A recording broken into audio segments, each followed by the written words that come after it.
వాక్య భాగంలోనికి వెళ్దాం. యోహాను సువార్త 21వ అధ్యాయము 15వ వచనం నుంచి 3 వచన భాగాలు చదువుకుందాం. కొత్త నిబంధన 102వ పేజీ నెంబర్. వారు భోజనము చేసిన తరువాత యేసు సీమోను పేతురును చూచి, యోహాను కుమారుడివైన సీమోను, వీరికంటే నీవు నన్ను ఎక్కువగా ప్రేమించుచున్నావా అని అడుగగా, అతడు, అవును ప్రభువా, నేను నిన్ను ప్రేమించుచున్నానని నీవే ఎరుగుదువని ఆయనతో చెప్పెను. యేసు, నా గొర్రె పిల్లలను మేపుమని అతనితో చెప్పెను. మరలా ఆయన, యోహాను కుమారుడివైన సీమోను, నన్ను ప్రేమించుచున్నావా అని 2వసారి అతనిని అడుగగా, అతడు, అవును ప్రభువా, నేను నిన్ను ప్రేమించుచున్నానని నీవే ఎరుగుదువని ఆయనతో చెప్పెను. ఆయన, నా గొర్రెలను కాయమని చెప్పెను. 3వసారి ఆయన, యోహాను కుమారుడివైన సీమోను, నన్ను ప్రేమించుచున్నావా అని అతనిని అడిగెను. నన్ను ప్రేమించుచున్నావా అని 3వసారి తన్ను అడిగినందుకు పేతురు వ్యసనపడి, ప్రభువా, నీవు సమస్తమును వెరిగిన వాడవు, నిన్ను ప్రేమించుచున్నానని నీవెరుగుదువని ఆయనతో చెప్పెను. చాలండి, తల్ల వంచుకుంటే చిన్న ప్రార్థన చేసుకుందాం. పరిశుద్ధుడా, జీవాధిపతి, మీ కొందనాలు తండ్రి, జీవము కలిగిన దేవా, మా మధ్య వాక్య రూపంగా సంచరించే తండ్రి, వాక్యము ద్వారా మాతో మాట్లాడే దేవా, మీ కొందనాలు చెల్లిస్తున్నాను ప్రభా. ఇదిగో నాయన, ఈ పునరుద్ధాన దినములో నీ వాక్య భాగాల దగ్గరికి వస్తున్నామయ్యా. అయ్యా, నీకును సీమోను పేతురుకును మధ్య జరిగిన సంభాషణ ద్వారా అయ్యా మాతో కూడా మీరు మాట్లాడమని బ్రతిమలాడుకుంటున్నాను. ఆ సంభాషణ ద్వారా ప్రభా మేము హెచ్చరింపబడడానికి, అయ్యా మా జీవితాలు మేము సరి చేసుకోవడానికి సహాయం ఇచ్చేయండి. అయ్యా, నువ్వు సీమోను పేతురుతో ఎలా మాట్లాడావో ఈరోజు ఈ ఉదయకాలంలో మాతో కూడా మీరు మాట్లాడమని బ్రతిమలాడుకుంటున్నా. మీరు మాట్లాడితే మేము బ్రతుకుతాం తండ్రి. అయ్యా, మీరు మాతో మాట్లాడండి. ఈ ఉదయకాలంలో వాక్య భాగంలోనికి వెళుతుండగా మా పక్షంగా మీరుండి మమ్మల్ని నడిపించండి. నన్ను మరుగుపరిచి మీరే నాతో మాట్లాడండి, మాతో మాట్లాడండి. మమ్మల్ని సరిచేయమని బ్రతిమలాడుకుంటూ సమస్తము మా హృదయ ఆలోచనలు, మా నోటి మాటలు, మా సమస్తము ప్రభా అయ్యా నీ స్వాధీనానికి అప్పచెప్పుకుంటూ యేసుక్రీస్తు నామమున ప్రార్థించి వేడుకుంటున్నాను తండ్రి, ఆమేన్. ఇక్కడ వాక్య భాగం చూసుకున్నట్లయితే వారు భోజనము చేసిన యేసు ప్రభు సీమోను పేతురుతో మాట్లాడుతున్నాడు. ఏమని మాట్లాడుతున్నాడు? సీమోను, నీవు నన్ను ప్రేమించుచున్నావా అని దేవుడు సీమోను అడుగుతున్నాడు. ఆయన అంటున్నాడు, అవును ప్రభా, నేను నిన్ను ప్రేమిస్తున్నాను. మళ్ళీ 2వసారి దేవుడు అడుగుతున్నాడు, యోహాను కుమారుడైన సీమోను, నీవు నన్ను ప్రేమిస్తున్నావా? అవును ప్రభా, నేను నిన్ను ప్రేమిస్తున్నాను అంటున్నాడు. మళ్ళా 3వసారి అడుగుతున్నాడు, యోహాను కుమారుడైన సీమోను, నీవు నన్ను ప్రేమిస్తున్నావా? సీమోను పేతురు అంటున్నాడు, నేను నిన్ను ప్రేమిస్తున్నానని నీవు ఎరుగుదు ప్రభువా. దేవునికి స్తోత్రం కలుగును గాక. దేవుడు 3 సార్లు అడుగుతున్నాడు సీమోను పేతుర్ని, సీమోను, నువ్వు నన్ను ప్రేమిస్తున్నావా? ఒక్కసారి అడిగి తృప్తి చెందలేదు దేవుడు. ఒక్కసారి సమాధానానికి తృప్తి పడలే. 3 సార్లు అడుగుతున్నాడు దేవుడు. అడుగుతుంటే సీమోను అంటున్నాడు, నేను నిన్ను ప్రేమిస్తున్నానని నీవే ఎరుగుదు ప్రభువా. అవును, దేవుడు సమస్తము ఎరిగిన దేవుడు. దేవునికి సమస్తము తెలుసు. సీమోను పేతురు తన్ను ప్రేమిస్తున్నాడో లేదో దేవునికి తెలియదా? దేవునికి తెలుసు. ఆయనను దేవుడు ఎందుకు అడుగుతున్నాడు?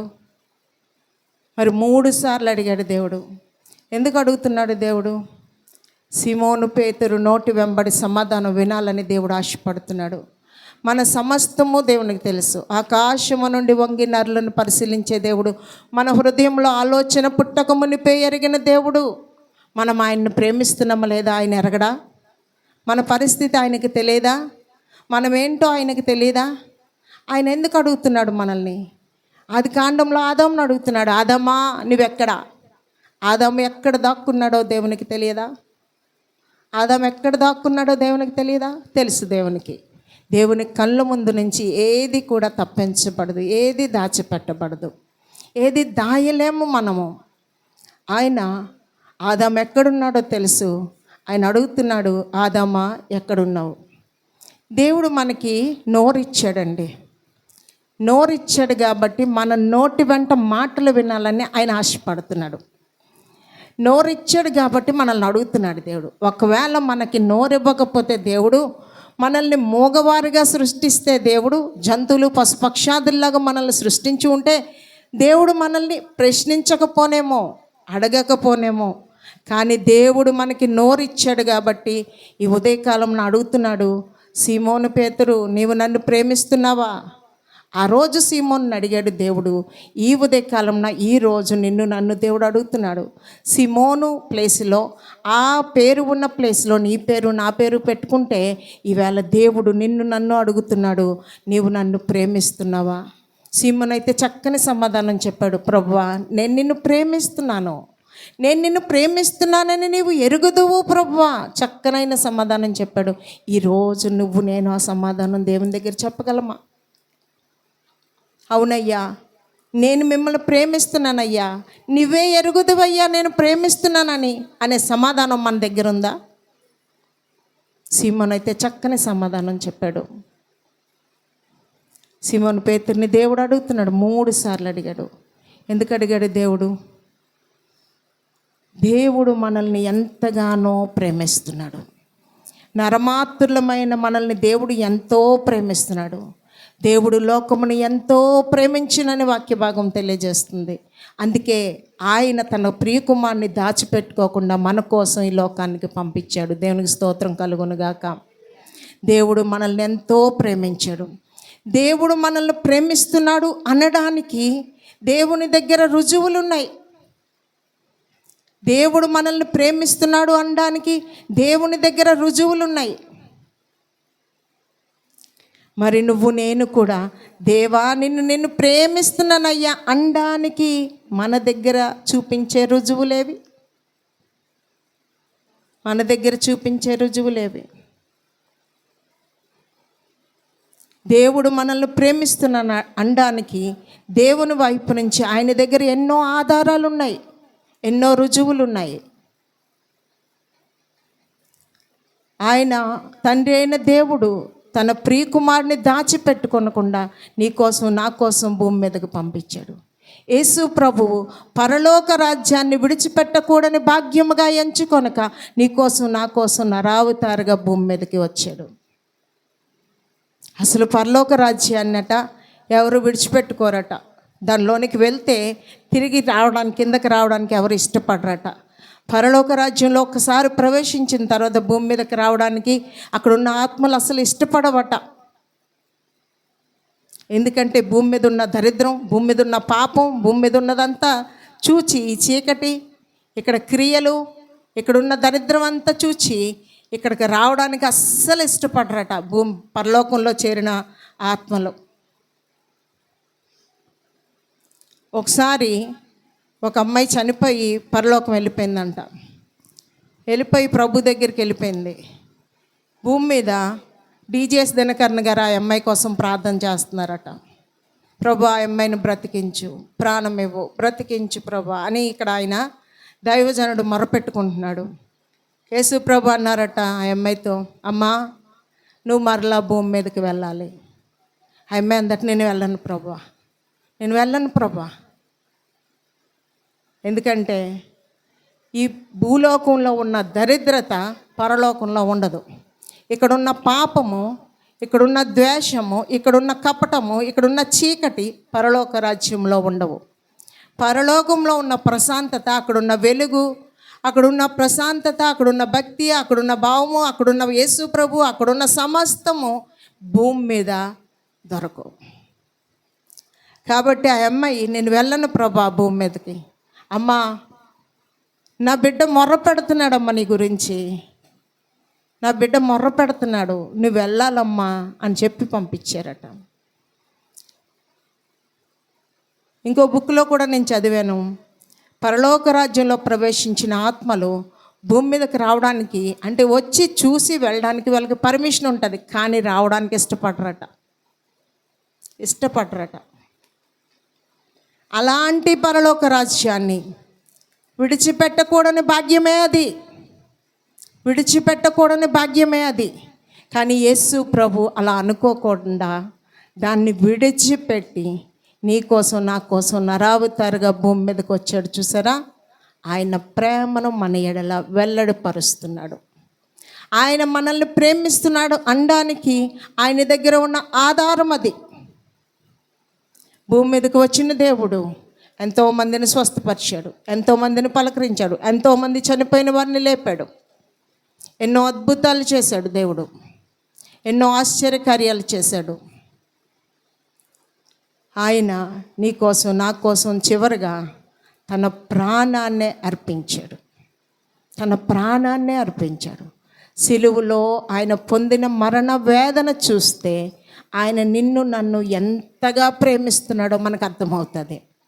ఆయన మనల్ని ప్రేమిస్తున్నాడు అనడానికి ఆయన దగ్గర ఆధారం ఉంది. అది సిలువ, సిలువలోని శ్రమ.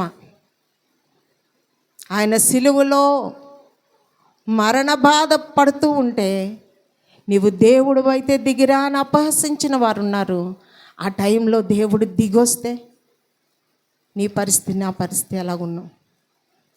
ఆయన మన మీద ఉన్న ప్రేమను లక్ష్యం చేసుకున్నాడు.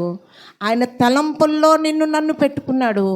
నేను వీళ్ళు మాటకి లోబడి దిగి వెళితే రక్షణ కార్యం ఆగిపోతుంది, నా బిడ్డలు నశించిపోతారని మన మీద ఉన్న ప్రేమతో ఆ మాటను సహించి తనకున్న శక్తిని కూడా ఆయన పక్కన పెట్టి తన దిగి రాగలడు. కానీ ఆ శక్తిని పక్కన పెట్టి ఆ అసాధ్యమైన కార్యాన్ని పక్కన పెట్టి ఆయన సిలువలో భరించాడు ఆ అపహాసాన్ని. అందులో కనబడుతుంది నీ మీద నా మీద ఆయనకున్న ప్రేమ. దేవుడు మనల్ని ఎంతగా ప్రేమించాడో అర్థం చేసుకోండి. ఎంతగా ప్రేమించాడో దేవుడు మనల్ని. ఆయన దగ్గర మన మీద ఉన్న ప్రేమకు ఆయన దగ్గర రుజువులు ఉన్నాయి, ఆధారాలు ఉన్నాయి. సీమోను, నీవు నన్ను ప్రేమిస్తున్నావా? ప్రేమిస్తే నీ దగ్గర ఉన్న ఆధారం ఏంటి, రుజువేంటి? నీవు నన్ను ప్రేమిస్తే రుజువేంటి? ఈ ఉదయకాలంలో సీమోను పేతురు యొక్క స్థానంలో నువ్వు నేను ఉంటే, ఆ పేరు స్థానంలో మన పేరు పెట్టుకుంటే ప్రభు దగ్గర మనం ఏమి సమాధానం చెప్పగలం? ప్రభువా, ఇదిగో నాయనా నేను నిన్ను ప్రేమిస్తున్నాను, నువ్వు ఎరుగుదు ప్రభు అని మనం చెప్పగలమా? నేను నిన్ను ప్రేమిస్తున్నాను అనడానికి నా దగ్గర ఈ రుజువు ఉంది ప్రభు అని మనం చెప్పగలమా? ఇదిగో ప్రభు, నిన్ను ప్రేమించబట్టి నేను ఇలా చేస్తున్నాను ప్రభు అని చెప్పగలమా? నువ్వైతే నన్ను ప్రేమించడానికి, నన్ను ప్రేమించినందుకు ఎన్ని రుజువులు చూపిస్తున్నావు ప్రభు. ఈ ఉదయకాలంలో నేను ఏ రుజువు చూపించగలను? ఏముంది ఆధారం మన దగ్గర? ఇంతకాలం మనల్ని క్షేమంగా ఉంచిన దేవుడు, నాకు మొర్రపెట్టుము నీకు ఉత్తరం ఇస్తానని చెప్పిన దేవుడు, నిజంగా మనం మొర్రపెట్టినప్పుడు మనం కన్నీరు తుడుస్తున్న దేవుడు, మన ప్రార్థనలు ఆలకించి మనకు సమాధానం ఇస్తున్న దేవుడు, మనల్ని బలపరుస్తున్న దేవుడు. అందులో ఆయన ప్రేమ మనకు కనిపించట్లేదా? మనకి మేలులు చేస్తున్న దేవుడు, మన అనారోగ్యంలో వచ్చి స్వస్థతనిచ్చి మనకు కార్యం చేస్తున్న దేవుడు, మన కన్నీటిని తుడుస్తున్న దేవుడు. అందులో ఆయన ప్రేమ మనకు కనిపించట్లేదా? ఆయన అంటున్నాడు, నేను మిమ్మల్ని ఎంతగానో ప్రేమిస్తున్నాను. ఇది వన్ సైడ్ లవ్ అవ్వకూడదు. లవ్ బోత్ సైడ్స్ ఉంటేనే సక్సెస్ అవుతుంది. బోత్ సైడ్స్ లవ్ ఉంటేనే మనం పరలోక రాజ్యంలోకి వెళ్ళి ఆయన్ని కలుసుకోగలం. ఆయన మనల్ని ప్రేమించి మనం ఆయన్ని ప్రేమించకపోతే అది వన్ సైడ్ లవ్ అయిపోద్ది. బైబిల్ గ్రంథంలో చాలామంది దేవుని ప్రేమించిన వారు ఉన్నారు. యేసు ప్రభు భూలోకానికి నరవతారుగా రాకముందు పాత నిబంధన కాలంలో అనేక మంది తండ్రి అయిన దేవుణ్ణి ప్రేమించి మంచి సాక్ష్యమును పొందిన వారు అనేక మంది ఉన్నారు. అబ్రహాము దేవుణ్ణి నమ్మాడు. అబ్రహాము దేవుణ్ణి నమ్మాడు, ఆయన్ను ప్రేమించాడు. కనుకనే ఆయన నా కోసం ఏదైనా మేలే చేస్తాడని ఆయన మాట ప్రకారంగా విడిచి వెళ్ళాడు. తన ఊరిని, తన స్వజనాంగముని విడిచిపెట్టి వెళ్ళిపోయాడు. ఆ మాట మీద వెళ్ళిన చోటల్లా బలిపీఠాలు కట్టుకుంటూ వెళ్ళాడు. అబ్రహాము ప్రేమలో ఆధారం కనబడుతుంది, రుజువు కనబడుతుంది. దేవుణ్ణి ప్రేమించాడు అబ్రహాం అనడానికి రుజువు కనబడుతుంది. తన ఏకైక కుమారుని బలి ఇవ్వడానికి సిద్ధపడ్డాడు. అందులో అబ్రహాము దేవుణ్ణి ఎంతగా ప్రేమిస్తున్నాడు అనడానికి రుజువు కనబడుతుంది అబ్రహాం జీవితంలో. యాకోబు దేవునితో పెనుగులాడాడు. ఉదయం అయిపోతుంది, తెల్లవారిపోతుంది, అయినను వదలను ప్రభు అంటున్నాడు. ఎంతగా ప్రేమించాడంటే దేవుణ్ణి విడిచిపెట్టనంతగా యాకోబు ప్రేమించాడు. ఇశ్రాయేలుగా తన జీవితాన్ని మార్చుకునే ఒక జనాంగమే, ఇశ్రాయేలు జనాంగము ఈరోజు మన మధ్య ఉంది. మోషే దేవుణ్ణి ప్రేమించాడు. మోషే దేవుణ్ణి ప్రేమించాడు. ఎంతగా ప్రేమించాడంటే ఆ ఫరో రాజ్యంలో ఫరో తర్వాత ఫరో అవ్వాల్సిన వాడు, రాజరికాన్ని పొందాల్సిన వాడు, రాజ అధికారమును చెలాయించవలసిన వాడు. అలాంటి వాడు అంటాడు అల్పకాల పాప భోగములు అంటాడు వాటిని. ఆ రాజరికం, ఆ అధికారం, ఆ సుఖము, ఆ దర్పము, ఆ సమస్తము చూసి అంటాడు అల్పకాల పాప భోగములు అంటాడు వాటిని చూసి. ఈ అల్పకాల పాప భోగములు అనుభవించుట కంటే దేవుని ప్రజలతో నింద అనుభవించడం మేలు. అల్పకాలము, కొద్ది కాలము ఆ సుఖ సౌఖ్యాలు అనుభవించడం కంటే కొద్ది కాలము నింద అనుభవించడం మేలు. దేవుని ప్రజలతో కూడా నింద అనుభవించడం మేలు. దీర్ఘకాలము దేవుని దగ్గర బహుమానం దొరుకుతుంది. కొద్ది కాలము దేవుని ప్రజలతో నింద అనుభవిస్తే దీర్ఘకాలము దేవుని దగ్గర మంచి బహుమానం దొరుకుతుంది. కొద్ది కాలము ఆ పాప భోగములు అనుభవిస్తే దీర్ఘకాలము నరక యాతన అనుభవించాల్సి ఉంటుంది. మోషే అది గుర్తుపెట్టుకున్నాడు. దానివైపు చూశాడు. పొందబోయే మహిమ వైపు చూశాడు, బహుమానం వైపు చూశాడు. అల్పకాల పాప భోగములు అనుభవించుట కంటే అంటున్నాడు దేవుని ప్రజలతో నింద అనుభవించడం మేలని నిర్ణయం తీసుకున్నాడు. మోషేకి ఆ తీర్మానం ఎలా వచ్చింది? మోషేకి అంత తీర్మానం ఎలా వచ్చింది? చిన్ననాడు తన తల్లి ఉగ్గుపాలతో తనకి పోసిన భక్తి, తనకు నేర్పించిన భక్తి. తల్లి యోకెబెతు, తండ్రి అమ్రాము. యోకెబెతు తనను పెంచినప్పుడు పసికందుగా ఆ యొక్క ఫరో కుమార్తెకి అప్పగించక ముందు తనని దాదిగా పెంచింది కదా. ఆ పెంచినప్పుడే బిడ్డను దేవుని పాదాల దగ్గర అప్పచెప్పేసి ఉంటుంది. లేదంటే పెద్దవాడయ్యాక దేవుని ప్రజలు నడిపించే నాయకుడు అవ్వకపోను. తల్లి తన చేయవలసిన బాధ్యత, చిన్న పసికందుని తీసుకొని, దేవా నా బిడ్డను ఫరో తర్వాత ఫరోని చెయ్యని ప్రార్థించలేదు. నా బిడ్డ నీ చేతిలో వాడబడాలని ప్రార్థించింది. నా బిడ్డని ఫరో చేతికి అప్పచెప్పేస్తున్నాను, ఫరో కుమార్తె చేతికి అప్పచెప్పేస్తున్నాను, ఆ అంతఃపురానికి అప్పచెప్పేస్తున్నాను. కానీ ప్రభువా, బిడ్డ మీద నీ దృష్టి ఉంచి ప్రభా, బిడ్డ నీకు చెందినవాడిగా పెరగాలి, బిడ్డ నీ మాట వినేవాడుగా ఉండాలి, నీకు లోబడేవాడుగా ఉండాలి. ఎంతగా తల్లి కన్నీరు కార్చి ప్రార్థించిందో చిన్ననాడు. లేదంటే పెద్ద అయిన తర్వాత మోషే దేవుని మార్గంలోనికి రాడు. పిల్లల్ని పెంచుతున్న తల్లిదండ్రులు, పిల్లలకి అన్నీ సమకూరుస్తున్నాం. టైంకి తిండి, టైంకి బట్టలు, టైంకి అన్నీ, వాళ్ళ ఫీజులు, వాళ్ళకి సమస్తం ఏటేటి కావాలో అన్నీ సమకూరుస్తున్నాం తల్లిదండ్రులుగా. భక్తి ఒక్కటే వాళ్ళకి నేర్పించట్లేదు. మనం భక్తి ఒక్కటే నేర్పించట్లేదు. ఏది నేర్పించాలో అది నేర్పించట్లేదు. అల్పకాల పాప భోగముల మీద మనసు పెడుతున్నాం కానీ నిత్యమైన బహుమానము కోసం మనసు పెట్టట్లేదు తల్లిదండ్రులుగా. మనం నిత్యత్వం గురించి, నిత్యమైన మా బహుమానము గురించి, ఆ మహిమ గురించి పిల్లలకి మనము చిన్ననాడే మనం నేర్పించగలుగుతున్నామా? అలా అయితే వాళ్ళు లోకం వైపు తిరగరు. పెద్దలంగా మనము ప్రార్థనాపరులమై మన పిల్లల లోకంలో తిరిగితే ప్రయోజనం లేదు. మనము దేవుని ప్రేమించి మన పిల్లల లోకాన్ని ప్రేమిస్తే మనకు ప్రయోజనం లేదు. ఇక్కడ దేవుడు అంటున్నాడు, యేసు అంటున్నాడు, సీమోను, యోహాను కుమారుడైన సీమోను, నీవు నన్ను ప్రేమించుచున్నావా? అవును ప్రభా, నేను నిన్ను ప్రేమిస్తున్నాను. అయితే నువ్వు నా గొర్రెలను కాయు. నువ్వు నన్ను ప్రేమిస్తే నీకో పనప్పు చెప్తాను. నువ్వు నన్ను ప్రేమిస్తున్నావా? నీకో పనప్పు చెప్తాను. పని లేకుండా ఉండేవారులారా, మీరు దేవుణ్ణి ప్రేమిస్తున్నారా? పని లేకుండా గాల్లో తిరుగుతున్న వారులారా, మీరు దేవుణ్ణి ప్రేమిస్తున్నారా? దేవుణ్ణి ప్రేమించేవారైతే దేవుడు మీకు పని అప్పు చెప్తాను అంటున్నాడు. ఆ పనిలో మీరు ఉండాలి. గాలికి తిరిగే వాళ్ళుగా ఉండకూడదు. పనిలో మీరు ఉండాలి, దేవుని పనిలో మీరు ఉండాలి. సీమోను పేతురు, నీవు నన్ను ప్రేమిస్తున్నావా? అయితే నీకు పని అప్పు చెప్తాను, ఏంటంటే నా గొర్రెలను కాయు.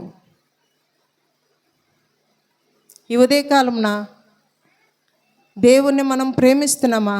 దేవుడు ఒక పని అప్పు చెప్తాడు.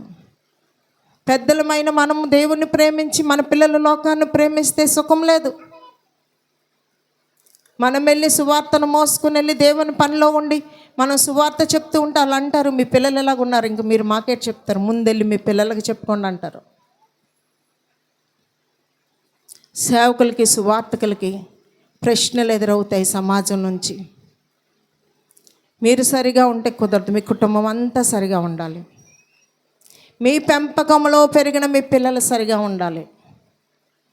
ఉగ్గుపాలతో వారికి ఏం కావాలో అన్నీ సమకూర్చారు కదా, అన్నీ సమకూర్చారు. టైంకి తిండి, టైంకి బట్ట, టైంకి ఫీజులు, టైంకి పుస్తకాలు, ఏమేమి కావాలో అన్నీ సమకూర్చిన వాళ్ళు భక్తిని ఎందుకు సమకూర్చలేకపోయారు?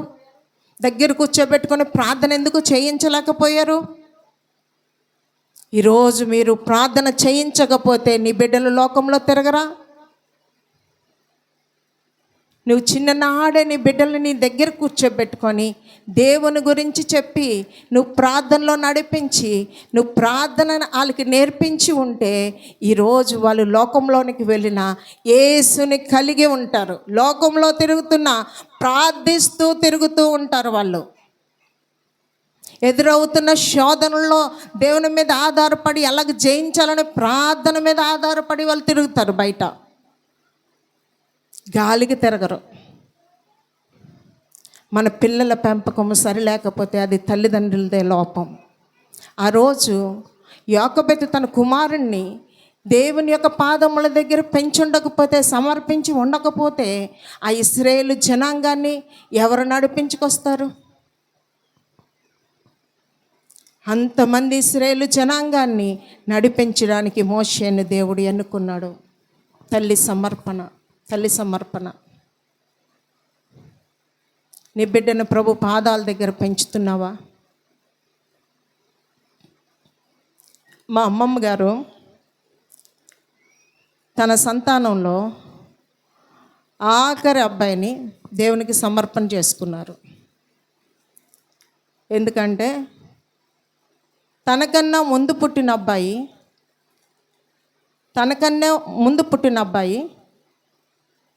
పుట్టినప్పుడు ఓ మంచి ఇంగ్లీష్ పేరు సెలెక్ట్ చేసుకుందట మా అమ్మమ్మ. పిల్లలందరికీ ఇంగ్లీష్ పేర్లే పెట్టిందండి మా అమ్మమ్మ. ఆవిడ చదువుకుంది, ఆవిడ ఉద్యోగస్తురాలు. ఆవిడ పేరు కూడా గ్రేసమ్మ. అందరికీ ఇంగ్లీష్ పేర్లు పెట్టింది. ఆ కుమారుడు కూడా మంచి ఇంగ్లీష్ పేరు సెలెక్ట్ చేసుకుంటే దేవుడు చెప్తున్నాడంట, యేసుదాస్ అని పెట్టు అని చెప్తున్నాడంట. నేను అనుకుందట, ఇదేంటి ఇలాంటి పేరు నేను పెట్టను, నేను మంచి ఇంగ్లీష్ పేరే పెడతాను అనుకుందంట. ఆ అబ్బాయి చనిపోయాడు. ఆ అబ్బాయి చనిపోయిన తర్వాత మరొక అబ్బాయి పుట్టినప్పుడు మరలా ఇదే స్వరం వినబడుతుంది, యేసుదాస్ అని పెట్టు. అప్పుడు లోబడి ఈ అబ్బాయికి కూడా బాగులేని పరిస్థితి వచ్చేసింది. అప్పుడు ఆ స్వరానికి లోబడింది, ప్రభువా మరలా నేను తప్పు చేయను, యేసుదాస్ అని పేరు పెట్టి బిడ్డను సమర్పించుకున్న తర్వాత ఆమె డ్యూటీకి వెళ్ళిపోయింది. తాతగారు ఎక్కడెక్కడో ట్రాన్స్ఫర్స్లో ఉండేవారు, ఎక్కడెక్కడో తిరిగేవారు, ఏదేదో ఊర్లో ఉద్యోగం చేస్తూ. ఆమె స్కూల్కి వెళ్ళిపోయింది. ఈ పిల్లలు ఇంటి దగ్గర ఉన్నారు. మా మావయ్య గారు, మా పెద్ద మావయ్య, మా చిన్న మావయ్య అక్కడ మిలిటరీ సెలక్షన్స్ అవుతుంటే వెళ్ళిపోయి మిలిటరీలో జాయిన్ అయిపోయారు. సమర్పణ చేసుకున్న వ్యక్తి మిలిటరీలో జాయిన్ అయిపోయి భారత పాకిస్తాన్ యుద్ధంలో పాల్గొన్నాడు. 1971లో పాల్గొన్నప్పుడు ఎంతోమంది చనిపోయి డెడ్ బాడీస్ వచ్చేస్తున్నాయంట. అమ్మమ్మ తాతయ్య ఉపవాసంతో ప్రార్థనలో ఉండిపోయారు.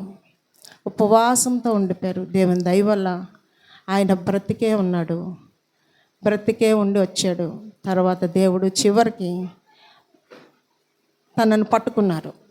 చాలా క్లిష్టమైన పరిస్థితులకు వెళ్ళిపోయిన తర్వాత తనను పట్టుకొని ఆఖరి ఏజ్లో తన చేత సేవ చేయించుకున్నాడు. గొప్ప పరిచయం చేశాడు. గొప్ప పరిచయం. ఆ ఊరిలో ఎంత చెడ్డ పేరు సంపాదించుకున్నాడో అంత మంచి పేరు సంపాదించుకొని చనిపోయాడు ఆ ఊరిలో. ఒక్కసారి సమర్పణ చేస్తే దేవుడు వదలడు. నీ బిడ్డల్ని ప్రభు పాదాల దగ్గర సమర్పించుకుంటున్నావా? నీ బిడ్డల్ని ప్రభు కోసం పెంచాలని ఆశపడుతున్నావా? యోగబత్తు చిన్ననాడే మోషేని దేవుని యొక్క పాదముల దగ్గర అప్పచెప్పింది, ప్రభువా నీ చేతిలో నా బిడ్డ ఉండాలి, ఫరో రాజ్యంలో రాజుగా కాదు, నీ చేతిలో నా బిడ్డ ఉండాలి అని ప్రార్థించింది.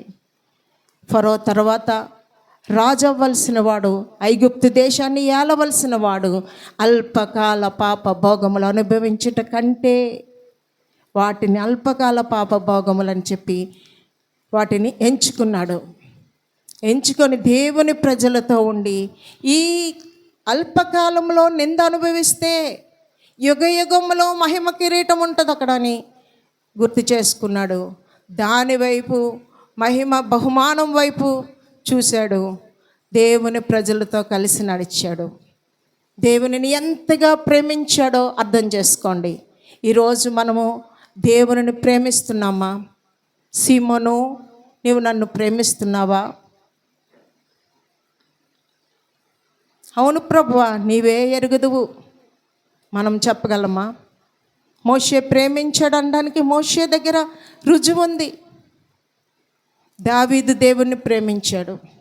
దావీదు ఎలా ప్రేమించాడు? దావీదు ఒక ప్రత్యేకమైన వ్యక్తి. ఇంటిలో అందరికన్నా తృణీకరించబడినవాడు. అందరూ సైన్యంలో ఉంటే దావీదు మాత్రం గొర్రెలను కాచుకుంటూ ఉన్నాడు. పనికిరాని వ్యక్తిగా గొర్రెలను కాచుకుంటూ ఎవ్వరు లేని ప్రదేశంలో కొండ కోణల్లో గొర్రెలను కాస్తూ ఉన్నాడు దావీదు. కాస్తూ ఉన్నప్పుడు పాటలు పాడాడు. కీర్తనలో చాలా కీర్తనలు దావీదు రాసినవే. మనం ప్రతి ఆదివారం కీర్తనలు చదువుతున్నాం. దావీదు కీర్తన లేకుండా ఉండదు మనకి. చాలా కీర్తనలు దావీదు రాశాడు. కీర్తనలన్నీ పాటలు ఇవి. ఆయన ఆ కొండ కోణల్లో కూర్చొని దేవుని కోసం పాటలు పాడుతూ ఉన్నాడు. దావీదు పాటలు ఎవరు ఆలకించారండి? ఆ కొండల్లో ఎవరు ఆలకించడానికి మనుషులు ఉన్నారు? అక్కడ మనుషులు లేరు. అక్కడ దేవుడు ఆలకిస్తున్నాడని పాటలు పాడాడు. దేవుడు ఆ పాటలకి మురిసిపోయాడు. దావీదుని ఎంతగానో దేవుడు ప్రేమించాడు. ఎంతగా ప్రేమించాడంటే ఆ గొర్రెల దగ్గర నుంచి తీసుకెళ్ళి సింహాసనం మీద కూర్చుండబెట్టాడు. మనుషులు లేని చోటులో నుంచి తీసుకెళ్ళి మనుష్యుల మీద రాజుగా అభిషేకించాడు దేవుడు. అంతగా దేవుడు దావీదుని ప్రేమించాడు. నువ్వు నేను పాటలు పాడాలంటే మనుషులు ఉండాలి. సంఘంలో మనుషులు లేకపోతే మనం పాటలు పాడం. మైక్ లేకపోతే పాటలు పాడం. కరెంటు పోతే మైక్ లేకపోతే కరెంట్ వచ్చే వరకు వెయిట్ చేస్తారు సింగర్స్ చాలామంది. జనాలు వచ్చే వరకు వెయిట్ చేస్తారు. ఎందుకంటే పాట వినే వాళ్ళు ఎవరు లేకపోతే ఎందుకు వేస్ట్ మనం పాడడం అనుకుంటారు. కానీ దావీదు నా పాట ఎవరు వినాలి అని అనుకోలేదు, దేవుడు వినాలనుకున్నాడు. మనం పాడేది మనుషుల కోసం పాడుతున్నాం. దావీదు పాడింది దేవుని కోసం పాడాడు. దేవుడు వినాలని పాడాడు. దేవుణ్ణి మెప్పించాడు. దేవుణ్ణి గణపరిచాడు. దేవుడే సర్వస్వం అనుకున్నాడు. అందుకే అంటాడు, నా దాగుచోటు నీవే, నా ఆశ్రయదుర్గము నీవే, నా కొండ కోట ఇంకా ఏదన్నా ఉందంటే నా సమస్తము నీవే అంటున్నాడు దావీదు. అంతేకాదు ఆ ఒక్కడు తనలో తను మాట్లాడుకోవడం మొదలుపెట్టాడు. 103వ కీర్తనలో ఆ ఒక్కడు ఉన్నాడు, మనుషులు ఎవరు లేరు, తనలో తను మాట్లాడుకోవడం మొదలుపెట్టాడు. తనతో తను మాట్లాడుకుంటున్నాడు, నా ప్రాణమా నా ప్రాణమా నా ప్రాణమా యెహోవాను సన్నతించు. నీ ఎడల ఆయన చేసిన అద్భుతాలు ఆశ్చర్యకార్యాలు మేలులు ఎన్నో ఉన్నాయి కదా, వాటినేటిని కూడా మర్చిపోకు నువ్వు. నా ప్రాణమా జాగ్రత్త, నా ప్రాణమా యెహోవాను సన్నతించు. ఎప్పుడైనా మనతో మనం మాట్లాడుకున్నామా? దావీదు నుంచి మనం నేర్చుకోవాలండి. దావీదు జీవితం నుంచి మనం నేర్చుకోవాలి. మనం మనుషులతో మాట్లాడతాం. 4-3 మనుషులు కూర్చుని మాట్లాడుకుంటాం, మీటింగ్లు పెట్టుకొని. మన ప్రాణంతో మనం మాట్లాడుకున్నామా? నా ప్రాణమా, నువ్వు యేసయ్యను ప్రేమిస్తున్నావా? నువ్వు యేసుకు ప్రాధాన్యత ఇస్తున్నావా? నా ప్రాణమా, నువ్వు యేసుకు దగ్గరగా ఉన్నావా? లోకంలోనికి వెళ్ళావా? నీకు దేవునికి మధ్యలో దూరం ఎక్కువ అవుతుందేమో, చూసుకున్నావా నా ప్రాణమా, చూసుకున్నావా ఈ టైంలో ప్రాణం పోతే ప్రాణమా ఎక్కడికి వెళ్తావు అని ప్రాణంతో ఎప్పుడైనా మాట్లాడుకున్నామా?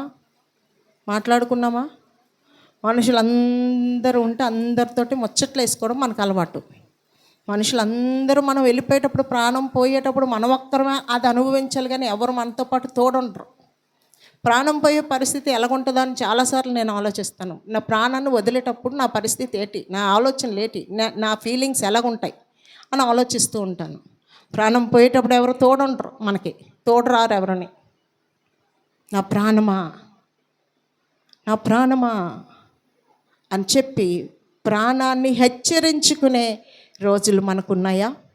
దావీదు అంటున్నాడు, మనుషులు ఎవ్వరు లేరు, తనతోనే తను మాట్లాడుకుంటున్నాడు, తనకే తను బోధ చేసుకుంటున్నాడు. అక్కడ ఇంకొక వ్యక్తి ఉంటాడు కొత్త నిబంధన గ్రంథంలో, నా ప్రాణమా అంటాడు, తిను త్రాగు సుఖించు అంటాడు.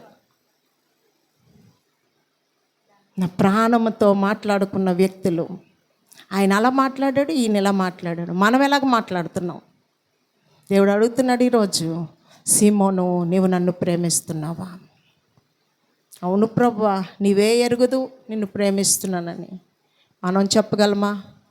దావీదు ప్రేమించాడంటే దావీదు దగ్గర రుజువు ఉంది. దావీదు దేవుణ్ణి ప్రేమించాడు అనడానికి ఎన్నో రుజువులు దావీదు దగ్గర ఉన్నాయి, మోషే దగ్గర ఉన్నాయి, అబ్రహాం దగ్గర ఉన్నాయి, భక్తుల దగ్గర రుజువులు ఉన్నాయి ప్రేమించారనడానికి. మరి నీ దగ్గర, నా దగ్గర మనం ప్రభువును ప్రేమించామంటే రుజువులేవి? ప్రేమిస్తున్నావా? అయితే నీకు ఒక పనప్పు చెప్తాను, నా గొర్రెలను కాయి. అయితే నీకు ఒక పనప్పు చెప్తాను, నువ్వు సువార్త చెయ్యు. అయితే నీకు ఒక పనప్పు చెప్తాను, నేను నా బల్లలో చేయి పెడుతున్నావు కదా, నా మరణాన్ని ప్రచురం చెయ్యు. కల్వరి వర్షిప్ సెంటర్లో 5గురే సువార్తలు ఉండడానికి కారణం ఏంటి? 5గురే దేవుణ్ణి ప్రేమిస్తున్నారా? మిగతా వాళ్ళు దేవుని ప్రేమించట్లేదా? మనం మన చుట్టుపక్కల సువార్తను ప్రకటించవలసిన వారమై ఉన్నాం. దేవుని యొక్క మరణాన్ని ప్రచురం చేయవలసిన వారమై ఉన్నాం. ఆయన ప్రేమను ప్రకటించవలసిన వారమై ఉన్నాం. మనము ఆయనను ప్రేమిస్తున్నామా? కొత్త నిబంధన గ్రంథంలో ఒక ఆమె కూడా దేవుని ప్రేమించిన ఆమెను జ్ఞాపకం చేయాలని ఆశపడుతున్నాను. లూకాసు వార్త 7వ అధ్యాయం 47వ వచనం చూద్దాం.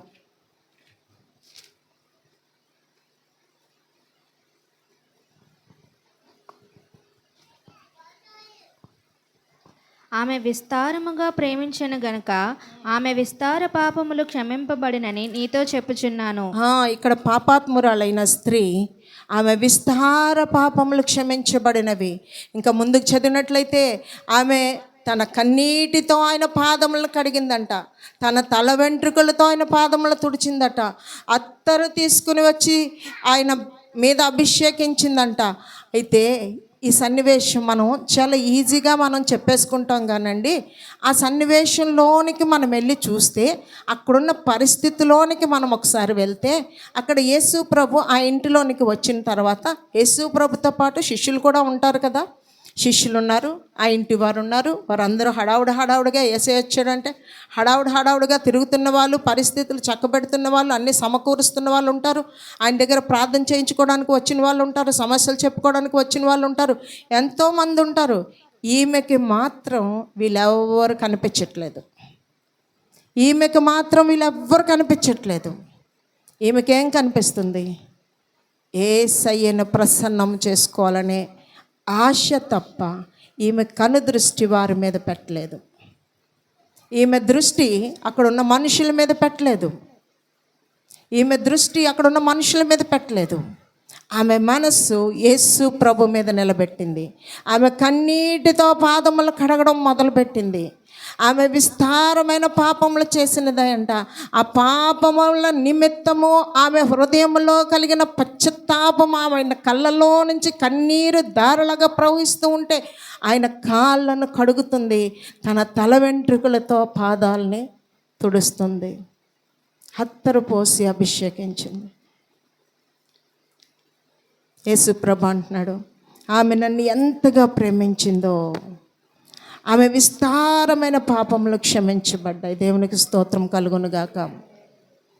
మనమైతే వాళ్ళు ఉన్నారు, వీళ్ళున్నారు, వాళ్ళు చూస్తున్నారు, వీళ్ళు చూస్తున్నారు, మనం ఇలా చేస్తే మన వైపే చూస్తారేమో, మనం ఆరాధిస్తే మన వైపే చూస్తారేమో, పక్క వాళ్ళు నన్ను గమనిస్తున్నారేమో, వీళ్ళు నన్ను గమనిస్తున్నారేమో, ఇలా మనం ఆలోచన చేస్తాం. ఆమె అవేమీ ఆలోచనలో పెట్టుకోలేదు. ఆమె పాపముల నిమిత్తం పశ్చాత్తాపం పడుతుంది. ఆ పశ్చాత్తాపమే కన్నీరు రూపంలో కిందకి జార విడుస్తుంది. ఆమె విస్తారమైన పాపములు క్షమించబడ్డాయి. దేవునికి స్తోత్రం కలుగునుగాక. మనం అందరము పాపం చేసిన వారమే. పశ్చాత్తాపంతో ఆయన పాదములు ఎప్పుడైనా కడిగామా? హృదయంలో ఎప్పుడైనా పాపముల నిమిత్తం పశ్చాత్తాపం మనలో కలిగిందా? ప్రభు సన్నిధికి వస్తాం, కన్నీరు కారుస్తాం. ఎందుకంటే మన సమస్యల నిమిత్తం, మన అప్పుల నిమిత్తం, మన అనారోగ్యం నిమిత్తం, మన నిందల అవమానాల నిమిత్తం ప్రభు సన్నిధిలో కన్నీరు కారుస్తూ ఉంటాం. ఎప్పుడైనా మన పాపముల కోసం పశ్చాత్తాపంతో ఆయన పాదములు తడిపామా? మనం పాపములు కడుక్కుంటే పరలోక రాజ్యం ప్రాప్తిస్తుంది. పాపములు కడుక్కుంటే ప్రభుకు దగ్గర అవుతాం. మన ప్రార్థన ప్రభు దగ్గరికి చేరుతుంది. ఆమె విస్తారమైన పాపములు క్షమించబడ్డాయి. ఆ రోజు నుంచి ఫ్రీ అయిపోయింది ఆవిడ. ఆమె జీవితం తేలికైపోయింది. ఆమె గురించి పరిశుద్ధ గ్రంథంలో లిఖించబడింది. అనేక చోట్ల ఆమె చేసిన కార్యం చెప్పబడుతూ ఉంది. ఆమె ఎంతగా దేవుని ప్రేమించిందో అంతగా ఆమె పాపములు క్షమించబడ్డాయి.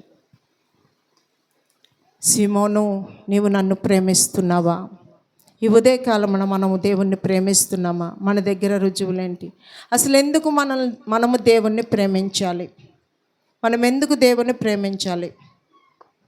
మత్తయి సువార్త 22వ అధ్యాయము 37వ వచనం. అందుకైన నీ పూర్ణ హృదయముతోనూ, నీ పూర్ణ ఆత్మతోనూ, నీ పూర్ణ మనసుతోనూ నీ దేవుడైన ప్రభువును ప్రేమింపవలననిది ఇది ముఖ్యమైనదియు మొదటిదియునైన ఆజ్ఞ. ఇది ముఖ్యమైన ఆజ్ఞ, ఇది మొదటి ఆజ్ఞ. నీ దేవుడైన యెహోవాను పూర్ణ హృదయంతో నువ్వు ప్రేమించాలి. నీ దేవుని నువ్వు ప్రేమించాలనేది మొదటి ఆజ్ఞ. మొదటి ఆజ్ఞ విషయంలోనే మనము తప్పిపోతే, ఒక ఆజ్ఞలో తప్పిపోతే ఆజ్ఞలన్నిటిలో తప్పిపోయినట్టే అని యాకోబు పత్రికలో ఉంటుంది. ఒక ఆజ్ఞ విషయంలో మనం తప్పిపోతే ఆజ్ఞలన్నిటి విషయంలో మనం తప్పిపోయినట్లే. చిన్న పాపం చేసినా పెద్ద పాపం చేసిన వాళ్ళతో మనం సమానమే. ఒక్క ఆజ్ఞలో తప్పిపోయినా అన్ని ఆజ్ఞల్లో నుంచి మనం తప్పిపోయినట్లే. ఇది మొదటి ఆజ్ఞ. నీ దేవుడైన యెహోవాను నువ్వు పూర్ణ హృదయంతో ప్రేమించాలి. మనము దేవుణ్ణి ప్రేమించవలసిన వారమై ఉన్నాము. దేవుణ్ణి ప్రేమించడానికి, దేవుణ్ణి మనం ప్రేమిస్తున్నాం అనడానికి ఒక రుజువు 1 యోహాను పత్రిక 5వ అధ్యాయం 3వ వచనంలో ఇటు విధంగా ఉంది. మనం ఆయన ఆజ్ఞలను గైకొనుటయే దేవుణ్ణి ప్రేమించుట. ఆయన ఆజ్ఞలు భారమైనవి కావు. మనం ఆయన ఆజ్ఞలు గైకొనుటే దేవుణ్ణి ప్రేమించుట. మనం ఆయన ఆజ్ఞలు గైకొన్నట్లయితే మనం ఆయన్ని ప్రేమిస్తున్నట్లే. ఆయన మనకు ఆజ్ఞలు ఇస్తున్నాడు. నువ్వు నన్ను ప్రేమిస్తే నువ్వు నా పని చెయ్యాలి. సీమోను పేతురు, నీవు నన్ను ప్రేమిస్తున్నావా? అయితే నా గొర్రెలను కాయు. నీవు నన్ను ప్రేమిస్తున్నావా? నా మరణాన్ని ప్రచురం చెయ్యి. నీవు బల్లలో చేయి పెడుతున్నావా? నా మరణాన్ని ప్రచురం చెయ్యి. నా సిలువలో నా దాహాన్ని తీర్చవలసిన దానివి నీవే నీవే నీవే. నువ్వు నన్ను ప్రేమిస్తున్నావా? నువ్వు నా మాట వినాలి. నువ్వు నన్ను ప్రేమిస్తున్నావా? ఈ ఉదయకాలన దేవుడు మనల్ని అడుగుతున్నాడు. అయితే ఆయన ఆజ్ఞలను మనం పాటిస్తున్నామా? ఆజ్ఞలు మనం గైకొంటున్నామా? అనేక మంది ఆయనను ప్రేమించి పాపముల నుంచి విడిపించబడ్డారు. ఆయనను ప్రేమించి పరిశుద్ధులుగా మన ముందు చెప్పుకోవడానికి నిలవబడ్డారు. మనం ఆయనను ప్రేమిస్తున్నామా? ఆయన పని చేస్తున్నామా? ఆయనను ప్రేమిస్తే మనకి ఏం దొరుకుతుంది? మనకేం దొరుకుతుంది? ఆయనను ఒకవేళ మనం ప్రేమిస్తే మనకు వచ్చే లాభం ఏంటి? రోమాపత్రిక 8వ అధ్యాయం 28వ వచనం. దేవుణ్ణి ప్రేమించు వారికి అనగా ఆయన సంకల్పము చొప్పున పిలువబడిన వారికి మేలు కలుగుటకై సమస్తమును దేవుని ప్రేమించు వారికి అనగా ఆయన సంకల్పము చొప్పున పిలువబడిన వారికి మేలు కలుగుటకై సమస్తమును సమకూడి జరుగునని ఎరుగుదుము. దేవుని ప్రేమించే వారికి మేలు కలుగుతుందట. నువ్వు ఏ ప్రయత్నం చేస్తున్నావో ఆ ప్రయత్నంలో దానికి సంబంధించిన విషయాలన్నిటినీ కూడా దేవుడు సమకూర్చి నీకు అన్ని పాజిటివ్గా ద్వారాలు తెరుస్తూ ఉంటాడు. నువ్వు చేసే ప్రయత్నాలలో అది నీకు మేలుకరమైన ప్రయత్నంలోనికి నేను నడిపిస్తాడు దేవుడు. నీకు మేలు కలగడానికి నువ్వు చేస్తున్న ప్రయత్నాలలో పనులన్నీ సమకూరుస్తాడు దేవుడు. అట్టి విధంగా నిన్ను ఆయన ప్రేమిస్తాడు.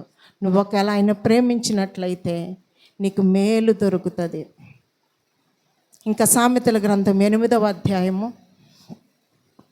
17వ వచనము 21వ వచనం ఒకసారి చూద్దాం.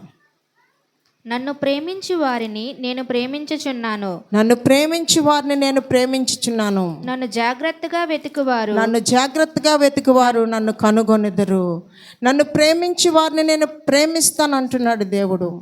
ఇక్కడ ఒక మాట ఇస్తున్నాడు మనతోటి. మీరు నన్ను ప్రేమిస్తున్నారా? సీమోను పేతురు, నన్ను ప్రేమిస్తున్నావా? అయితే నేను కూడా నిన్ను ప్రేమిస్తాను. దేవుడు మనం ఆయనను ప్రేమించక మునిపే ఆయన మనల్ని ప్రేమించాడు.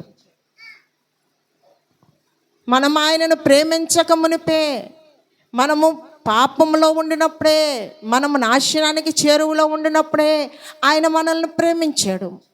ఆయన పరలోక రాజ్యాన్ని విడిచిపెట్టి వచ్చాడు నరావతారుగా. ఆయన శిలువ మ్రాను మీద ప్రాణం అర్పించాడు. ఇవన్నీ కూడా మనం ప్రేమించక మునిపే మన కొరకు ప్రేమించి ప్రాణదానం చేశాడు. మనల్ని విమోచించడానికి మనల్ని ప్రేమిస్తూనే వచ్చాడు. దేవుడు లోకమును ఎంతో ప్రేమించాడని వాక్యం సెలవిస్తుంది. కానీ ఇప్పుడు మరలా నీవు దేవుని ప్రేమిస్తే ఇంకనూ నేను నిన్ను ప్రేమిస్తాను అంటున్నాడు. నీవు నన్ను ప్రేమిస్తే నేను నిన్ను ప్రేమిస్తాను. ఎప్పటి వరకు? అంతము వరకు ప్రేమిస్తాను. నీ జీవితాంతం వరకు నేను నిన్ను ప్రేమిస్తాను. నీ జీవితాంతం వరకు నేను నిన్ను ప్రేమిస్తాను. ముందు ప్రేమించాను, ప్రాణం పెట్టాను. ఇప్పుడు వరకు నువ్వు నన్ను ప్రేమించలేదు కదా. ఇప్పుడైనా నీవు నన్ను ప్రేమించడం మొదలు పెడితే ఇంకా నేను నిన్ను ప్రేమిస్తాను. జీవితాంతం ఈ భూమి మీద నీ ప్రాణం వదిలే వరకు కూడా నీతోనే ఉంటాను, నిన్ను ప్రేమిస్తూ ఉంటాను. సీమోను పేతురు, నీవు నన్ను ప్రేమిస్తున్నావా? అయితే నా గొర్రెలను కాయు. మనం చెప్పగలమా? అవునయ్యా, మేము నిన్ను ప్రేమిస్తున్నామయ్యా, నేను నిన్ను ప్రేమిస్తున్నానయ్యా, నీవే ఎరుగుదువయ్యా అని మనం చెప్పగలమా సీమోను పేతురులాగా? అయితే ప్రభు పనప్పు చెప్తున్నాడు, చేస్తారా? ప్రభు పనప్పు చెప్తున్నాడు, చేస్తారా? దేవుడు మనల్ని ప్రేమించినప్పుడు మనము దేవుణ్ణి ప్రేమిస్తే మనకి లాభం కలుగుతుంది. దేవుడు మనల్ని ప్రేమిస్తే మనం లోకాన్ని ప్రేమిస్తే, దేవుడు మనల్ని ప్రేమిస్తున్నప్పుడు మనము దేవుని ప్రేమను పక్కన పెట్టి మనం లోకం వెంబడి పడి లోకాన్ని ప్రేమిస్తే మనకి ఏం దొరుకుతుంది? నష్టం ఎదురవుతుంది, నరకం ఎదురవుతుంది, దుష్టుడు ఎదురవుతాడు. మనము దేవుణ్ణి ప్రేమించి మన పిల్లలు లోకాన్ని ప్రేమిస్తే ఏమవుతుంది? మన మాటకి సమాజంలో విలువ ఉండదు. నీ పిల్లలు గాలికి తిరుగుతున్నారు, నువ్వు వచ్చి మాకు సువార్త ఏంటి చెప్తావు అంటారు. మనం ముందు మన పిల్లలకి సువార్త చేసుకోవాలి. ఎందుకంటే మన పిల్లల్ని మనం కన్నాం, చిన్నప్పటి నుంచి మన సమక్షంలో పెరిగారు వాళ్ళు. మనం ఏం చెప్తామో అదే నేర్చుకున్నారు, మనల్ని అనుకరిస్తూ పెరిగారు వాళ్ళు. చిన్ననాటి నుంచి, పసిపిల్లల నుంచి వాళ్ళు ఇంట్లో మనుషుల్ని అనుకరిస్తారు పిల్లలు. మన యాటిట్యూడ్ని అనుకరిస్తూ ఉంటారు. మనం ఏం చేస్తాం పిల్లలు అదే చేస్తారు. మనం మోకరిస్తే మన పిల్లలు మోకరిస్తారు. మనం ఏం చేస్తాం అదే వాళ్ళు గమనిస్తూ ఉంటారు. మనం ఏమి నేర్పిస్తామో అదే ఫాలో అవుతారు వాళ్ళు. చిన్నప్పుడే నేర్పించాలి. మొక్కలు అయిపోయింది, పెద్ద మ్రాన్లు అయిపోయిన తర్వాత ఇప్పుడు నేర్పిద్దామంటే అవి వంగవు. మొక్క అప్పుడే నీకు కావలసిన రీతిలో దాన్ని వంచాలి. మొక్క అప్పుడే వంచాలి. మనము దేవుణ్ణి ప్రేమిస్తున్నాం, మన పిల్లలు కూడా దేవుణ్ణి ప్రేమించేవారుగా మనం వాళ్ళని పెంచాలి. వారికి అన్నీ ఇస్తున్నాం మనం. ఇప్పుడు ఈ పసిపిల్లలు ఉన్నారు చూడండి, ఈ పసిపిల్లలకి ఏ టైంకి ఏం కావాలో తల్లి చూస్తుంది కదా. తల్లి చూస్తుంది కదా, ఏ టైంకి ఏం కావాలో చూస్తుంది కదా. వాళ్ళకి బట్టలు కావాలా, తిండి కావాలా, పాలు కావాలా, వాళ్ళకి ఏం కావాలి, చదివే వయసుకు వచ్చేటప్పుడు పుస్తకాలు కావాలా, ఫీజులు కావాలా, ఆటో పెట్టాలా, బండి మీద తీసుకెళ్ళాలా, ఇవన్నీ సమకూరుస్తున్న తల్లిదండ్రులు భక్తిని ఎందుకు సమకూర్చలేకపోతున్నారు పిల్లలకి? ప్రార్థనా పరులైన తల్లిదండ్రులు అయితే పిల్లలకి ప్రార్థనా పరులుగా తయారవుతారు. మనము దేవుణ్ణి ప్రేమిస్తే దేవుడు మనల్ని ప్రేమిస్తానంటున్నాడు. మనము దేవుని ప్రేమిస్తే దేవుడు మనకు పని అప్పచెప్తాడు. సామెతల గ్రంథం అదే అధ్యాయం 8వ అధ్యాయం 21వ వచనం చూద్దాం. నన్ను ప్రేమించి వారిని ఆస్తికర్తలుగా చేయుదును, వారి నిధులను నింపుదును. చాలమ్మా. నన్ను ప్రేమించి వారిని ఆస్తికర్తలుగా చేస్తానంటున్నాడు, వారి నిధులు నింపుతానంటున్నారు. భూమి మీద వెంపర్లాడేది డబ్బుల కోసమే కదా. భూమి మీద వెంపర్లాడేది డబ్బుల కోసమే. మనం పనులు చేస్తున్నది, ఉద్యోగాలు చేస్తున్నది డబ్బుల కోసమే. ఆ అప్పుల కోసమే బాధలు పడుతున్నాం మనం. ఆ అప్పుల కోసమే ఇక్కడికి వచ్చి కన్నీరు కారుస్తున్నాం. దేవుడు అంటున్నాడు, నన్ను ప్రేమిస్తే వారిని ఆస్తికర్తలుగా, ఆస్తికి యజమానులు, ఆస్తికర్తలు అంటే ఆస్తికి యజమానులుగా చేస్తాను వాళ్ళని. వారి నిధులు నింపుతాను, వారి ఖజానాన్ని నింపేస్తాను నేను అంటున్నాడు దేవుడు. మనం చేయవలసిందేటి? ఆయనను ప్రేమించాలి. ఆయనను ప్రేమించడం అంటే ఆయన ఆజ్ఞలను గైకొనాలి. ఆయన ఆజ్ఞ ఏది? నా గొర్రెలను కాయు అంటే సువార్త ప్రకటించు. నా బల్లలో చేయి పెడుతున్నావు కదా, నా శరీరం నా రక్తం నువ్వు తీసుకుంటున్నావు కదా, నా మరణాన్ని ప్రచురం చేయి అన్యజనుల దగ్గరికి వెళ్ళి. నీ సాక్ష్యాన్ని కాపాడుకో, నీ పిల్లల సాక్ష్యాన్ని కాపాడేటట్లు చేసుకో. నేను నా ఇంటి వారిని యెహోవాను సేవించుదామని యెహోషువ అంటున్నాడు. మనము సువార్త చేస్తున్నాం, మన పిల్లలు చేస్తున్నారా? మనం ప్రార్థన చేస్తున్నాం, మన పిల్లలు చేస్తున్నారా? మనము దేవుణ్ణి ప్రేమిస్తున్నాం, మన పిల్లలు దేవుణ్ణి ప్రేమిస్తున్నారా?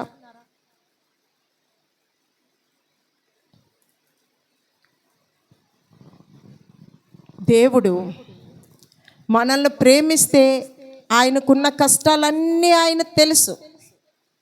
మనల్ని ప్రేమిస్తే ఆయన ఎంత కష్టాలను భరించాలో, ఎన్ని నిందలు భరించాలో, ఈ భూలోకానికి వచ్చి ఎన్ని అవమానాలు భరించాలో ముందే తెలుసు ఆయనకి. తెలిసే ఈ లోకానికి వచ్చాడు ఆయన. ఆంధ్ర క్రైస్తవ కీర్తనలో ఒక పాట ఉంటుంది,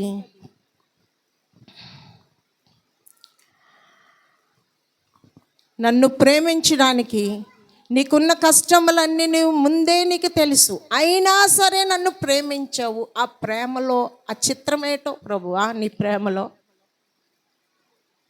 నన్ను ప్రేమింపని కున్న కష్టములన్నీ మున్నే తెలిసి ఉంటివి, తెలిసి నన్ను ప్రేమింపని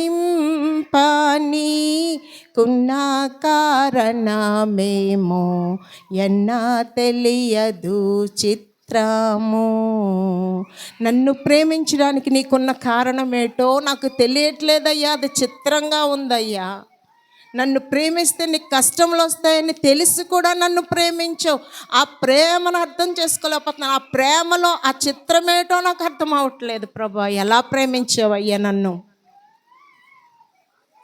నాలాంటి నరుడు, నాలాంటి మనిషి ఒకవేళ నన్ను ప్రేమిస్తే నా వలన ఏదైనా లాభం వస్తుందేమో చూసి నన్ను ప్రేమిస్తారు.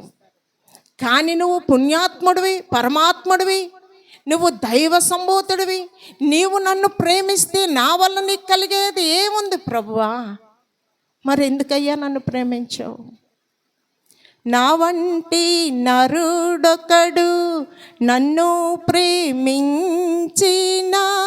నా వలన ఫలము గోరు.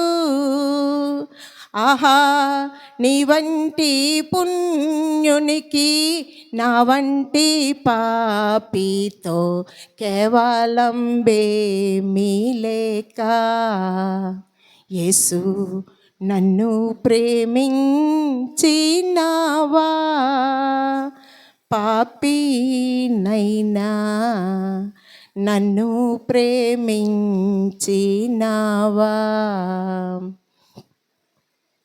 నాలాంటి మనిషి నన్ను ప్రేమిస్తే నా వలన ఏం లాభం వస్తుందని చూసి నన్ను ప్రేమిస్తాడు. కానీ నీవు ఇలాంటి పాపి నుంచి ఏమొస్తుంది?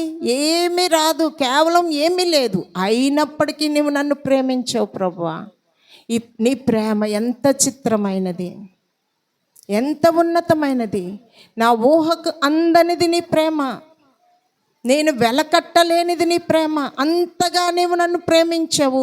ఈరోజు ఈ ఉదయకాలమున నీవు నన్ను ప్రేమిస్తున్నావా అని నన్ను ప్రశ్నిస్తే నేను తెల్లబోతున్నానయ్యా. నువ్వు నన్ను ప్రేమించావనడానికి ఇన్ని రుజువులు చూపించావయ్యా. నేను నిన్ను ప్రేమిస్తున్నాను అనడానికి నా దగ్గర రుజువులు ఏమున్నాయ్యా?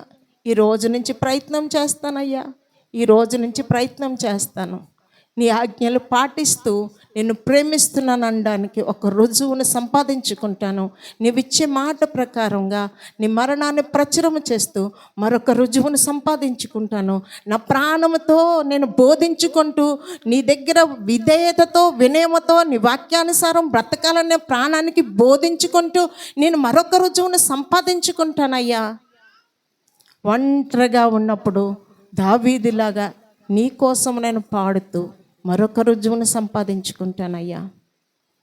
సింగర్స్ చర్చిలో అందరూ ఉంటేనే పాడాలనుకుంటారు, కానీ నేనైతే అనుకుంటాను దావీదులాగా ఎవ్వరు లేనప్పుడు ప్రభు వైపు తలంచుకొని, ప్రభు వైపు చూస్తూ, ప్రభు కోసం పాడితే ఆయన ఎంతో మురిసిపోతాడు.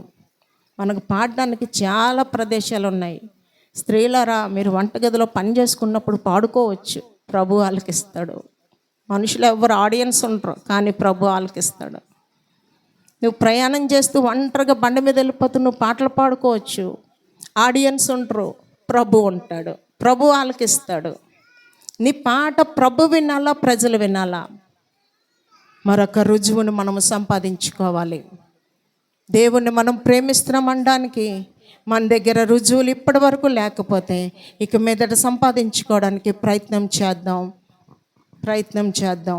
దేవుడు అడుగుతున్నాడు, సీమోను పేతురు, నీవు నన్ను ప్రేమిస్తున్నావా?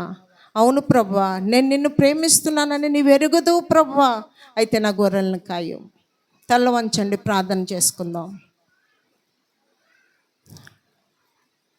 ఈరోజు దేవుడు మనల్ని అడుగుతున్నాడు, నీవు నన్ను ప్రేమిస్తున్నావా? నేను ఎంతగా నిన్ను ప్రేమించాను కదా, నేను ఎంతగా నిన్ను ప్రేమించాను. మరి నీవు నన్ను ప్రేమిస్తున్నావా? నీకోసం ప్రాణమే పెట్టేశానే, నీవు నన్ను ప్రేమిస్తున్నావా? నిన్ను ప్రేమిస్తే నాకు ఎన్ని కష్టాలు ఎదురవుతాయని నాకు ముందే తెలుసు, అయినను నేను నిన్ను ప్రేమించాను. మరి నువ్వు నన్ను ప్రేమిస్తున్నావా? నన్ను ప్రేమిస్తే నా ఆజ్ఞలను గైకొంటున్నావా? నా మరణాన్ని ప్రచురం చేస్తున్నావా? నా సువార్తను ప్రకటిస్తున్నావా? సేవకుని మాటకు లోబడుతున్నావా? ధిక్కరిస్తున్నావా? వాక్యానుసారంగా బ్రతుకుతున్నావా? నాకు స్థానం ఇస్తున్నావా? నాకు సమయం ఇస్తున్నావా? మనల్ని మనం పరీక్షించుకొని ప్రభు సన్నిధిలో ప్రార్థన చేసుకుందాం. ప్రభువా, నువ్వు నన్ను ప్రేమిస్తున్నావయ్యా, నిజమే. చాలా రుజువులు ఉన్నాయ్యా నీ దగ్గర. చాలామంది భక్తులు నిన్ను ప్రేమించారనడానికి వారి జీవితంలో రుజువు కలిగి ఉన్నారు, ఆధారం ఉన్నది. నిన్ను ప్రేమిస్తున్నారు అనడానికి వారి దగ్గర ఆధారాలు ఉన్నాయి ప్రభువా. నేను నిన్ను ప్రేమిస్తున్నానని నేను అనుకుంటున్నాను కానీ ప్రభా, నా దగ్గర ఏ ఆధారం ఉందయ్యా చూపించడానికి? ఏ ఆధారం ఉందయ్యా చూపించడానికి? ప్రభా, ఈరోజు నుంచి నేను నిన్ను ప్రేమిస్తానయ్యా. నీ ఆజ్ఞలను వెతుక్కుంటాను, నీ ఆజ్ఞలను వెంబడిస్తానయ్యా. నీ పనిలో ఉంటానయ్యా, నీ సువార్తలో ఉంటానయ్యా, ప్రభు పనిలో ఉంటానయ్యా, మందిర పనిలో ఉంటానయ్యా, మందిరాన్ని ప్రేమిస్తానయ్యా. మందిరంలో అవసరతలేదో చూస్తాను, నేను సాధ్యమైతే నేను తీరుస్తాను. మందిరంలో ఏం అవసరత ఉందో, ఏటి కొదువు ఉందో, సువార్త పనిలో నా సంఘ పక్షాన ఏది కొదువు ఉందో, సువార్తలో నేను ఎలా ఉండాలి, సేవకునికి సహకారుల్లాగా నేను ఎలా ఉండాలి, నేనేం చెయ్యాలి ప్రభా నీకోసం? నేనేదో ఒకటి చెయ్యాలి ప్రభా, నేనేదో ఒకటి చేయాలి నీకోసం. ఇంతవరకు వ్యర్థమైపోయింది నా జీవితం, నేను ఏదో ఒకటి చెయ్యాలి ప్రభా. ఒక తీర్మానం తీసుకుందాం ప్రభు సన్నిధిలో.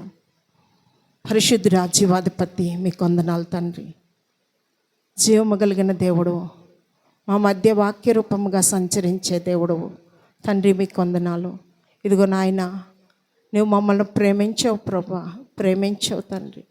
ఎంతగా ప్రేమించావంటే విలువ కట్టలేమయ్యా, వెల చెల్లింపలేమయ్యా. నీ ప్రాణాన్ని సైతం లెక్క చేయక నీ ప్రాణమే మా కోసం ఇచ్చేసినంతగా ప్రేమించావయ్యా. మేము కూడా నిన్ను ప్రేమించాలని నువ్వు కోరుకుంటున్నావయ్యా. మేము నిన్ను ప్రేమిస్తే ఇంకా నువ్వు మా జీవితాంతం నువ్వు ప్రేమిస్తాను అంటున్నావు ప్రభు. మేము నిన్ను ప్రేమిస్తే మమ్మల్ని ఆస్తికర్తలుగా ఆశీర్వదిస్తాను అంటున్నావు ప్రభా. మాకు మేలు కరగడానికి ప్రభా సమస్తము సమకూర్చి మాకు జరిగిస్తానని మాటిస్తున్నావు ప్రభా. మేము నిన్ను ప్రేమిస్తే మా పాపములన్నీ క్షమించబడతాయని ప్రభా తెలుసుకున్నామయ్యా. నిన్ను ప్రేమించడం ద్వారా మాకు ఎన్నో లాభములు ఉన్నాయి తండ్రి. దేవా, మీకు స్తోత్రములు చెల్లిస్తున్నాను.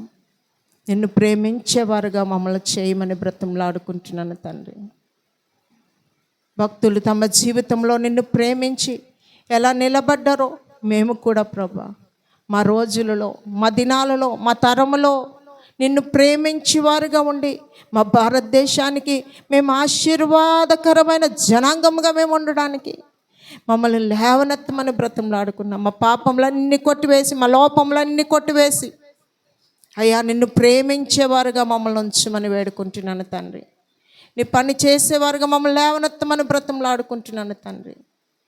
మా దేశాన్ని ప్రభ రక్షించుకునేవారుగా మమ్మల్ని లేవనెత్తమని బ్రతిమలాడుకుంటున్నాను అయ్యా. మా సంఘంలో బలమైన స్తంభములుగా మమ్మల్ని నిలబెట్టమని వేడుకున్నా. సువార్త పరిచయలో మమ్మల్ని బలంగా వాడుకోమని బ్రతిమలాడుకుంటున్నా. అంత్యకాల అభిషేకముతో మమ్మల్ని అభిషేకించమని బ్రతిమలాడుకుంటున్నాను తండ్రి. ఇదిగో నాయన, నీ సేవకునికి సహకారులుగా మమ్మల్ని లేపమని బ్రతిమలాడుకుంటున్నాను తండ్రి. మా ద్వారా పరిచర్య అభివృద్ధి చెందునుగా కను ప్రార్థిస్తున్నాను ప్రభు. మేమును మా కుటుంబాలతో కలిసి ప్రభా నీ పరిచర్యలో ఉండడానికి, నీ సువార్తలో ఉండడానికి అయ్యా అయ్యా అయ్యా నీ వైపు మేము ఉండడానికి సహాయం చేయండి. నిన్ను ప్రేమించేవారుగా మా కుటుంబాలు ఉండడానికి సహాయం చేయమని వేడుకుంటున్నాం. పరిశుద్ధ ఆత్మడా మా పక్షంగా ఉండి నడిపించమని బ్రతిమలాడుకుంటూ మా అందరి నుంచి సమస్త ఘనత మహిమ ప్రభావం మీరు ఒక్కరే పొందుకోమని వేడుకుంటూ నజరేయుడైన యేసుక్రీస్తు నామమున ప్రార్థించి వేడుకుంటున్నాను తండ్రి. Amen, amen.